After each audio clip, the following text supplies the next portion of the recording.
Okay, and welcome to the show. This upload is coming to you April 12th, 2017, and you're listening to the Post Money Plan podcast at postmoneyplan.com. Today's episode is hosted by myself, Dallas Post, and I have Stefan Linden on the show with me as well. Welcome to the show, Stefan. Thanks, Dallas. Thanks for having me. So today we'll be talking about multiculturalism in the workplace and some of the risks and benefits, and to handle conflicts in an environment where there's potential misunderstandings. Stefan, could you just give us some of your background?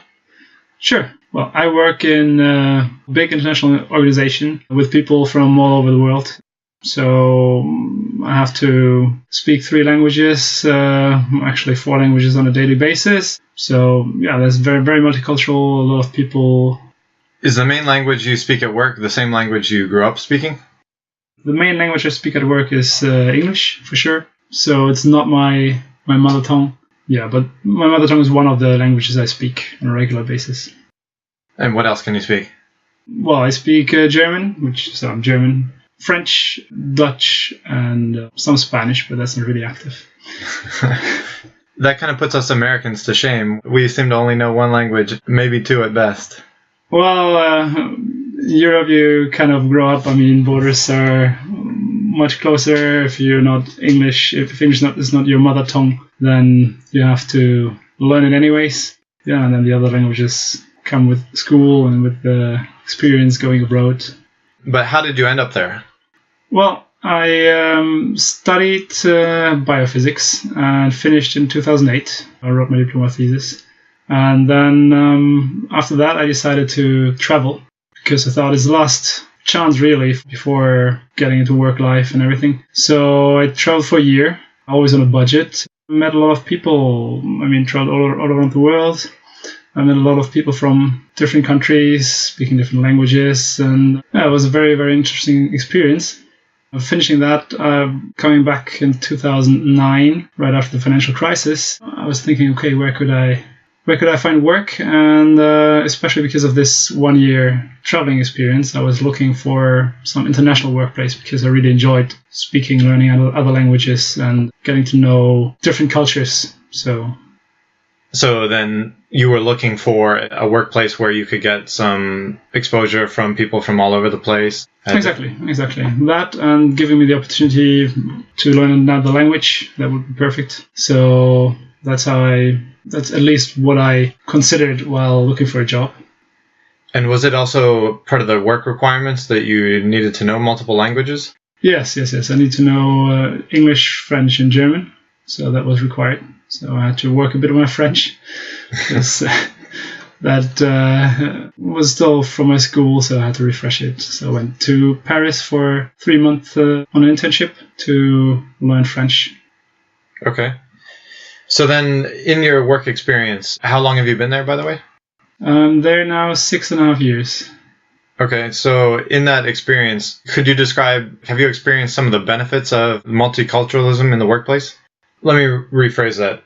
What are some of the benefits you've seen from having a workplace where people are from all over and have different backgrounds and experiences and cultures and language?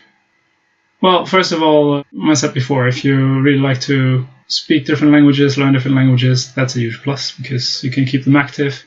Especially if you already know them a little bit, you can work on your language skills, something like that. Then also you get new insights. It's interesting if you're interested in people in general. Then it's interesting to see how the other cultures handle certain things. I mean, there are differences for sure. In terms of approach to work, do you see people coming at things from different perspectives, and then that potentially brings a new way of doing things to the work? Because sometimes, in my own experience, if I've come to a new job and seen that they have a certain way of doing things and they've done it that way for a long time, and then a fresh mind or a new perspective comes in and opens the door for a new way of thinking about things that then can make some development or progress or improvement in efficiency. What about risks of multiculturalism in the workplace? Are there potential problems that can come from people coming from different backgrounds? Well, of course, living in a foreign country or living abroad and interacting with international people every day, I mean, there's always a kind of a clash of cultures, and sometimes it's more dominant, sometimes it's more subtle. Well, you worked in an international company, so you probably also have some experiences with that. Yeah, actually, I was working in the Netherlands at a Saudi oil company. So I had the exposure where I was working with local Dutch people and people from all over, really. But then a lot of the work from higher up was coming from Saudis in Saudi Arabia. And so sometimes there was a potential for miscommunication where things would be communicated from Saudi Arabia and either the intent was lost in translation or maybe a cultural misunderstanding of some sort. And then the way it was understood here in our office wasn't the same as the way it was intended. So that could cause some miscommunication, and then what was wanted didn't actually get done the way it was intended, or things to that extent. And also in terms of the style of management and operations of a company, I can think as an American, I'm familiar with American companies being very profit-driven and about efficiency. And then the Saudi oil company coming from the perspective of being a state-owned oil company that hasn't had to struggle against competitors and has a much more laid-back, lax operational style, but also being very hierarchical in terms of never jumping past ranks in the hierarchy in terms of communicating with management. People would get very offended if you went above your boss to your boss's boss or your boss's boss's boss. That was like, you don't do it that way. Whereas I know in American companies, there's been a trend in more recent years to try to have flatter organizations. So if someone was coming from that perspective, thinking, oh, I could just walk into the director's office and talk with him. Whereas then that would have been a faux pas where you don't do that. Yeah. Actually, I remember it was even to the fact of there was a canteen where people would have lunch in the office there where I worked. And lunch, there was the management table where management would sit and eat lunch together, and then the tables where everyone else would sit and eat. And there really usually wasn't mixing in that regard. Lunch is actually a very good point, because people have very different opinions on what good food is and what not so good food is, depending on their origin. So I see it in our organization every day during lunch that people coming from different countries prefer very different dishes. And so food is one thing. I mean, it's not that colleagues get into conflict over food, but yeah, it's a point that comes up. Another thing that I remember from my work in the Netherlands was just in terms of work style and work-life balance. We also had, because of the combination of the Saudi oil company, but it was actually founded by Standard Oil, Americans that were looking for oil in Saudi Arabia. So it's a Saudi-run company based on American principles, operating in Holland. And so all those things combined made it a very unique and convoluted operational experience, I think. And one thing that the Dutch locals had to get used to was the Saudi management style, and also because it was still part of the Saudi parent company in Saudi Arabia, it would still operate on Islamic holidays and some American holidays. So there was a real mishmash of cultures in that respect too. And so operationally, we had to know that during a time like Ramadan, when Muslims are fasting, there would be less communication from the Saudi counterparts in Saudi Arabia. And so then we had to adapt and know that communication was going to be slower during those time periods and work was going to move a bit slower. Or I'm sure vice versa, in times like between like Christmas and New Year's, not a lot of work was getting done on our side here, and they might be waiting for something. And so they had to prepare people or communicate ahead of time so that there wasn't a dissatisfaction with or so that there wasn't a conflict in mismanaged expectations. And how did you handle integration when you were living in the Netherlands? Because I think for me and for a lot of other expats, so expatriates, people living abroad, working abroad, integration is a key factor, a key point. I personally found it very, very difficult. Like, what is your experience with it? Well, ironically, my first full-time work experience was in the Netherlands. So I only worked part-time jobs or internships. I worked an internship in Saudi Arabia, and I worked some part-time jobs in America. And then my first full-time job was in the Netherlands. So strangely enough, my first true work experience was at, you could say, a Saudi company in the Netherlands and not at an American company. So I didn't have the same frame of reference in terms of, I didn't have the same work culture shock that maybe a regular American might have if they first grew up in America, worked for an American company, and then went to the Netherlands or went to Saudi Arabia. I grew up in Saudi Arabia, so I was familiar with Saudi culture, and then I didn't work ahead of time in the US much before then starting working in the Netherlands. So it was actually not too bad of a shock to me, but I did witnessed it secondhand from Dutch colleagues who struggled with understanding Saudi culture because, unlike me, they hadn't been raised in it. So they weren't as familiar and understanding with the way they operated and things worked. And so in that sense, I was actually able to get along better and communicate better with the Saudi counterparts. And then I think I was able to get work done a little bit better because of that understanding. Okay. So for me, as the organization is European-based and European-run, there was no real problem integrating into the organization itself, but more of a problem to integrate into the national society. Because you come as an expat to a foreign country, and then work is one point, is one side of the thing, but you also have a life outside work. Right. And then integrating into the society, I found it very, very challenging.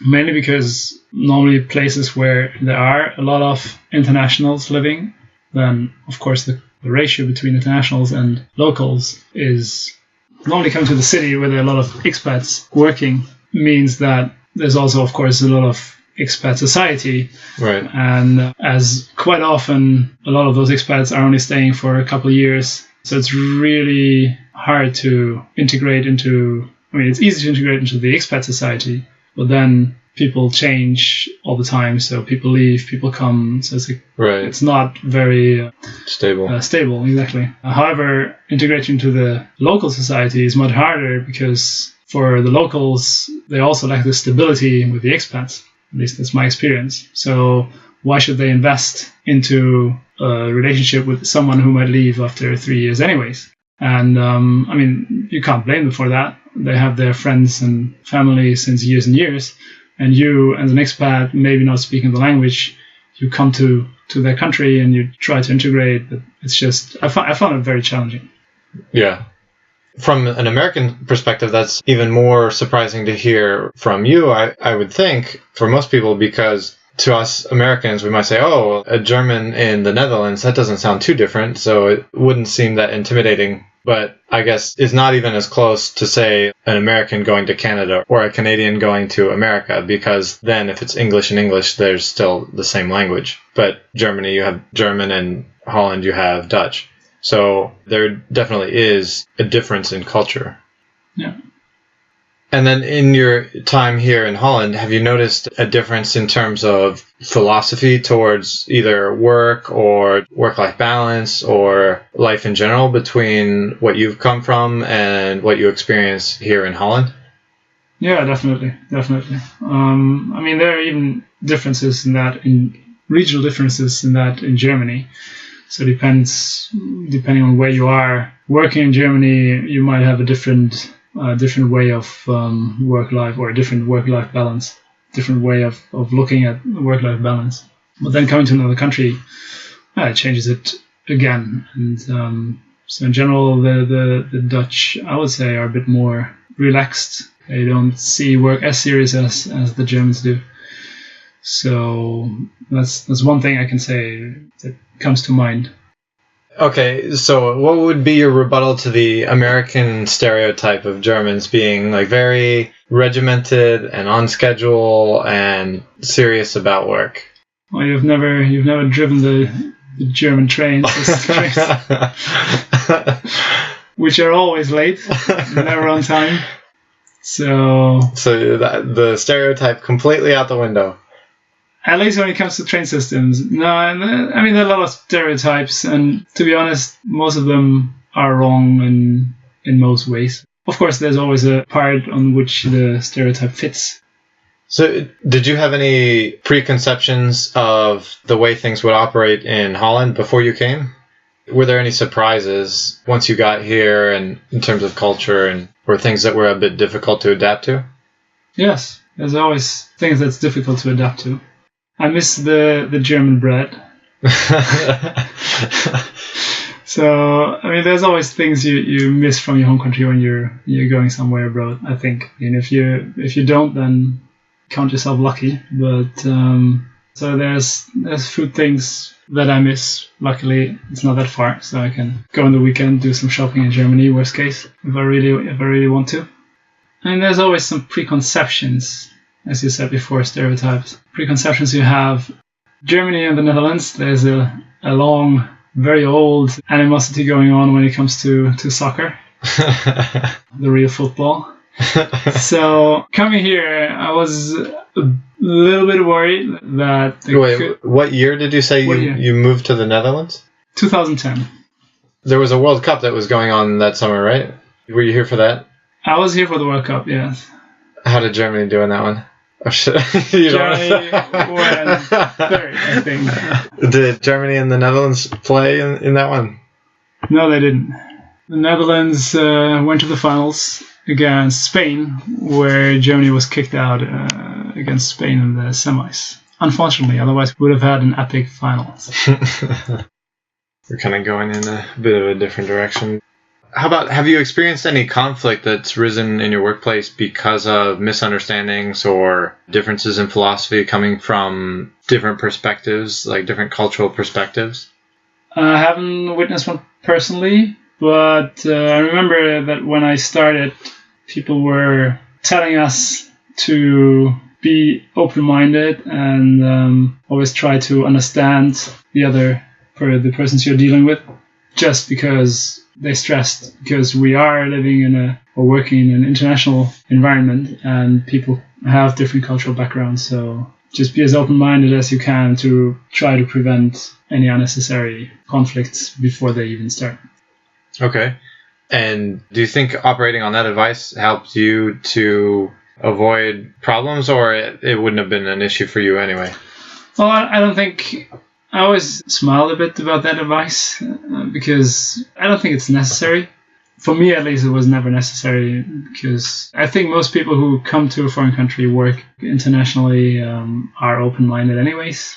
So I never really thought there's a necessity for this advice, but probably there is. I mean, people are different. So didn't do anything for me particular, but yeah.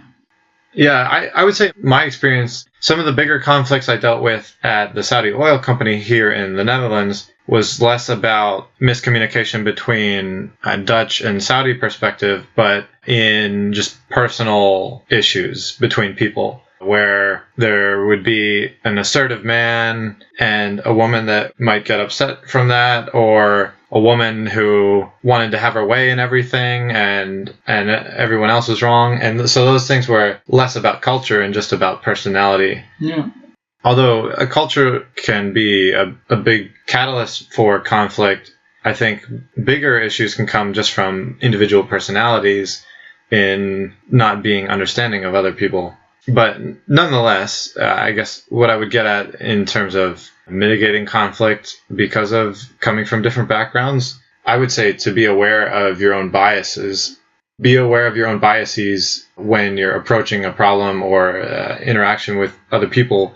If you know some of the starting assumptions that you're making, then that self-awareness can help you to understand why you came to your conclusions that are different than someone else's conclusions, because maybe they didn't start with those same biases.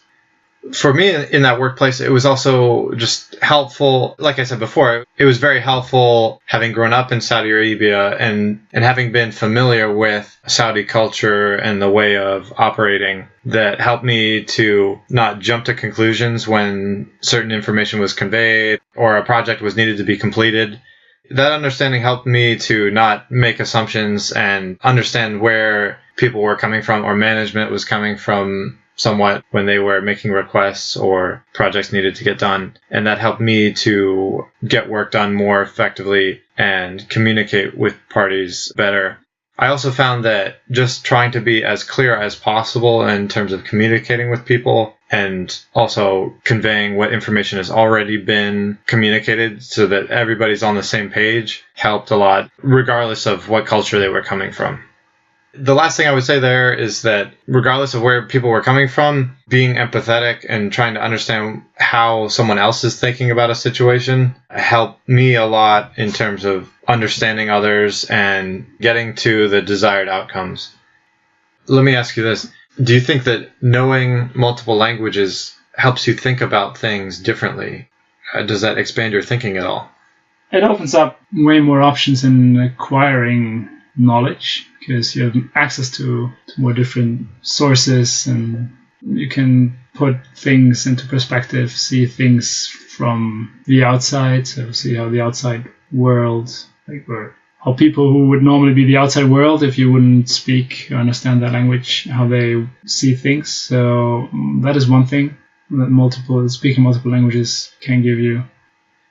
What about any advice for people entering a multicultural work environment? Is there anything that you could advise people in terms of things that they should think about or do to help operate in a multicultural environment? Well, as I was told, and I was already saying that it's probably not necessary, but definitely you should be open-minded. As you said as well, try to be empathetic. So try to understand the other person and try to consider where the other person is coming from, what cultural background, and so on. And I think that helps. Okay. So that just covers some of the things that we wanted to talk about in terms of multiculturalism in the workplace in general. Some things you might want to think about or be aware of, and some of the benefits of multiculturalism in the workplace, and some risks as well, and how to handle some conflict, and some of the risks of multiculturalism in the workplace, and that about covers it. Thanks for coming on the show, Stefan. Thank you, Dallas, for having me. So thanks for joining us, and you can catch us next time on another episode of the Post Money Plan podcast.